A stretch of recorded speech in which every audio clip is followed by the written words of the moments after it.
Assalamualaikum warahmatullahi wabarakatuh. Saudara-saudaraku yang saya cintai, saya banggakan.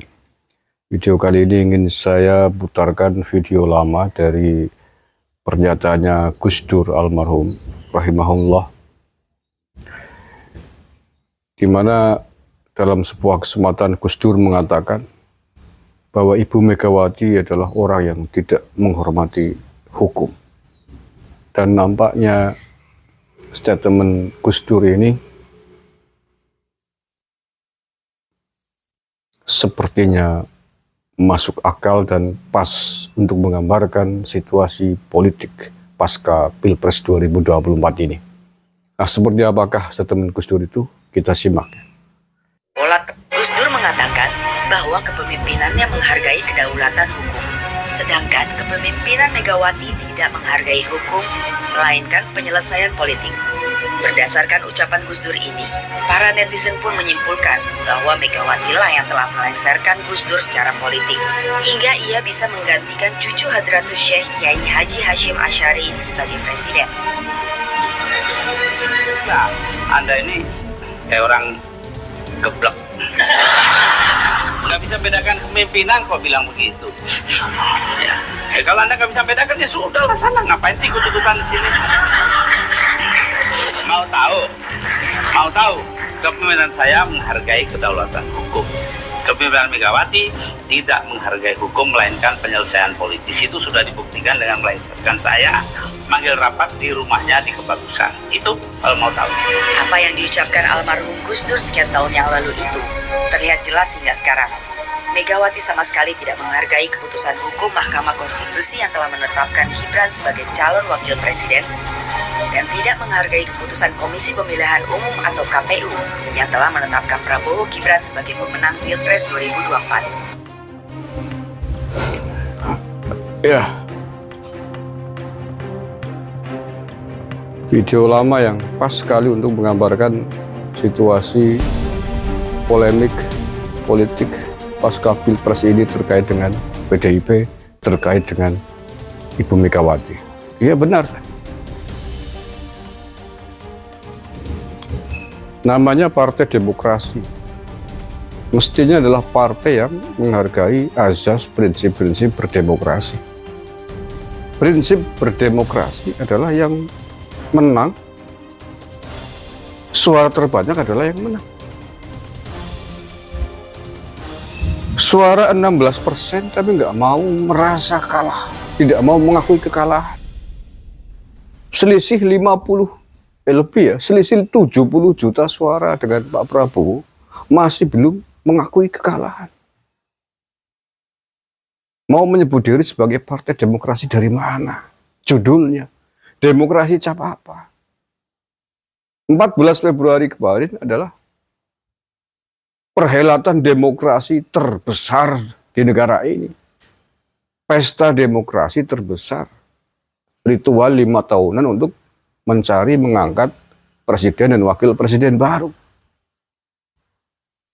Kalau Anda betul-betul menghargai demokrasi, mestinya menghargai kedaulatan rakyat yang telah menjatuhkan pilihan kepada Pak Prabowo Gibran 96, sekian juta.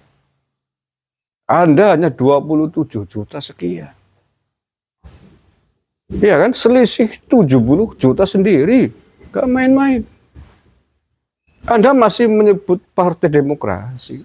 Anda masih mengatakan, mengklaim bahwa demokrasi dikebiri, demokrasi dicurangi. Dan demokrasi cap apa? Kalau selisihnya hanya 100.000 suara, kita maklumi. Wong selisihnya 70 juta lebih kok. Masih keluar-keluar rib demokrasi. Mengatakan diri partai paling demokratis. Sementara semua keputusan partainya hanya digantungkan atas petunjuk ibu. Mengatakan Partai Demokrasi dari mana? Dari Hong Kong. Saya sepakat. Benar sekali apa yang dikatakan oleh Gus Dur. Dan terbukti hari ini setelah sekian tahun berjalan. Setelah sekian lalu berlalu. Ibu Megawati memang tidak menghargai kedaulatan hukum, tidak menghargai ketentuan hukum. Bukan hanya ketika proses dulu menjatuhkan Gus Dur dari kursi presiden. Gus Dur jatuhkan secara politik. Belum terbukti bahwa Gus Dur melanggar hukum. Tiba-tiba digelar sidang istimewa menjatuhkan. Dan itu nampaknya yang kemarin ingin dicapai, ingin diraih, ingin dilakukan oleh PDIP dengan mengkoar-koarkan hak angket. Itu kan ingin melakukan penyelesaian secara politik. Ini ternyata genetika seperti ini terus berjalan sampai hari ini secara ideologis. Partai yang tidak siap kalah. Hukum telah memutuskan, Mahkamah Konstitusi telah memutuskan Prabowo Gibran adalah pasangan yang sah, pasangan yang menang dalam Pilpres 2024 kemarin. Gugatan 01, gugatan PDIP dinyatakan batal dan tidak memenuhi prinsip-prinsip dan ketentuan hukum yang ada sesuai dengan otoritas Mahkamah Konstitusi. Tuduhan mereka tidak terbukti. Akhirnya secara hukum diputuskan bahwa gugatan mereka ditolak, gugatan yang ingin pemilu ini diulang, gugatan yang ingin agar Gibran dan Pak Prabowo dicoret. Setelah diputuskan diketok palu, dan itu keputusan tertinggi secara hukum dalam konteks sengketa hasil Pilpres. Tidak ada lagi lembaga hukum lebih tinggi dari itu. Mau keluar-keluar mengadu ke PT UN, tetek mengek, apapun keputusannya tidak bisa mengalahkan keputusan Mahkamah Konstitusi. Kalau Anda mengatakan sebagai partai yang menjunjung tinggi azas hukum, menjunjung tinggi kedaulatan hukum, mestinya ini dihormati. Keputusan Mahkamah Konstitusi harus dihormati. Tapi apakah Anda menghormatinya? Betul kata Gus Dur, Anda, kalian tidak menghormati kedaulatan hukum di negara ini. Ketika KPU kemarin menetapkan pasangan Prabowo Gibran sebagai pasangan presiden dan wakil presiden terpilih, partainya nggak datang, capres-capresnya nggak datang, beralasan katanya nggak diundang.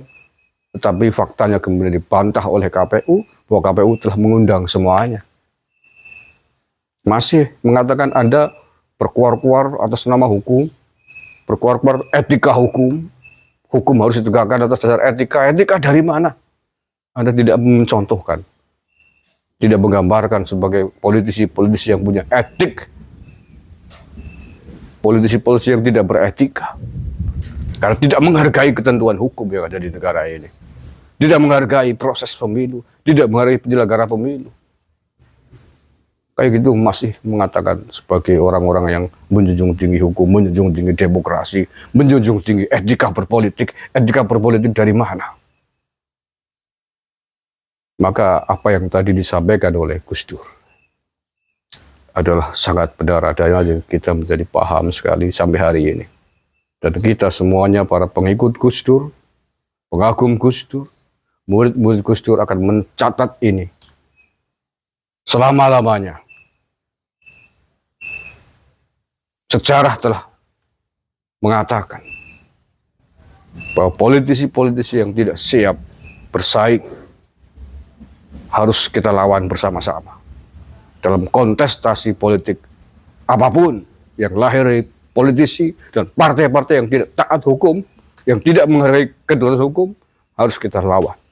Agar negara ini diisi oleh politisi-politisi, oleh pejabat-pejabat yang menghargai ketentuan hukum yang ada di tanah air ini.